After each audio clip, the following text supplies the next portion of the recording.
indhahaygana ma kaaga muuqdaan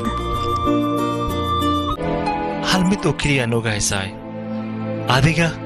iyo aniga maanta waxaad samaysay darteeda maaragtay ayaa midaan u go'aansaday si aad u daawato dhammaan musalsalaadka ku baxa af Soomaaliga adigoo daawanaya habeen walba 33 musalsal mid walbana xilliga uu TV-ga saaran yahay 2 daqiiqo kadib aad ku daawan kartid ugu horreyn application-ka Telegram-ka ah kala soo deg Play Store-ka xagga kore ku qor Telegram markaad soo dejisato kadib app-ka waa soo dejisanaysaa numberkaaga caadiga ah ku samaysanaysaa sida